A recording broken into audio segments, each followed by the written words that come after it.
दोस्तों आप देख रहे हैं पिस्टल भोजपुरी 2.0 चैनल और इस चैनल में आप सभी का स्वागत है। अगर इस चैनल पे आप पहली बार आए हैं तो चैनल को सब्सक्राइब करके और बेल आइकन को दबा लीजिएगा ताकि जब भी कोई अपडेट मैं इस चैनल पे डालूं उसका नोटिफिकेशन आपको मिल जाए और आप उसको एंजॉय कर सके। दोस्तों आज की इस वीडियो में हम लोग खास बात करेंगे खेसारी लाल यादव जी का कल लिट्टी चोखा मूवी का फर्स्ट लुक लॉन्च हुआ है, ठीक है, जिसमें खेसारी लाल यादव जी का कल इंटरव्यू भी हुआ है और इंटरव्यू में भी वो बहुत सारे बातें किए हैं जो हम लोग इस वीडियो में डिस्कस करने वाले हैं।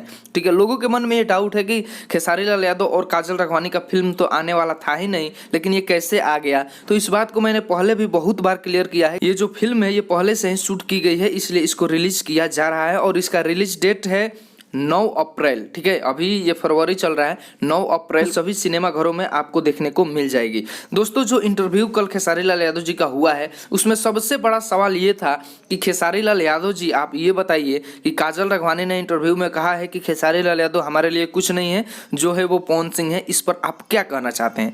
तो पता है आपको खेसारी लाल यादव जी ने क्या कहा इसके जवाब में? दोस्तों उन्होंने कहा कि काजल राघवानी को न ही पवन सिंह बनाए हैं और न ही खेसारी लाल यादव जी बनाए हैं।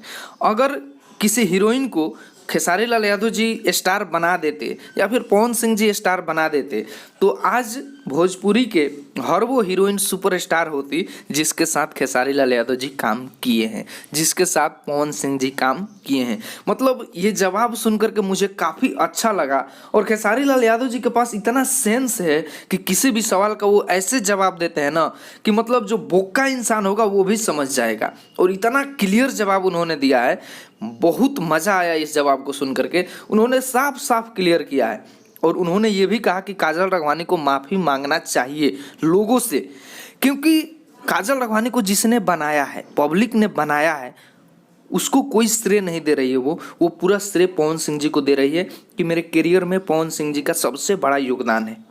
अरे यार, काजल राघवानी को वहाँ पर यह कहना चाहिए कि मेरे करियर में मेरी पब्लिक का सबसे बड़ा योगदान है, मेरे जनता का सबसे बड़ा योगदान है। आप लोग अगर नहीं देखते मुझे तो मैं सुपरस्टार नहीं बनी होती। लेकिन उस जगह पर उन्होंने कहा है कि मेरे करियर में पवन सिंह जी का सबसे बड़ा योगदान है, अगर पवन सिंह जी नहीं होते तो मैं सुपरस्टार नहीं बनी होती। इसलिए खेसारी लाल यादव जी ने बोला कि काजल राघवानी को लोगों से माफ़ी मांगना चाहिए, उन्होंने बहुत बड़ा गलती किया है। और सच बात ही है, उन्होंने गलती किया है। अरे यार, कोई हीरो किसी को कैसे सुपरस्टार बना सकता है, आप ही लोग बताइए। मान के चलिए कि खेसारी लाल यादव आज जितने भी हीरोइनों के साथ काम किए हैं वो तो सभी सुपरस्टार है नहीं, तो कैसे आप कह सकते हैं कि खेसारी लाल यादव काजल राघवानी को सुपरस्टार बनाए हैं या फिर पवन सिंह काजल राघवानी को सुपरस्टार बनाए हैं? ये सब बेकार की बातें हैं। और खेसारी लाल यादव जी ने जो बातें कहा है वहाँ पर वो बिल्कुल सटीक और सीधी बातें उन्होंने कहा है। सच काजल राघवानी को माफ़ी मांगना चाहिए लोगों से।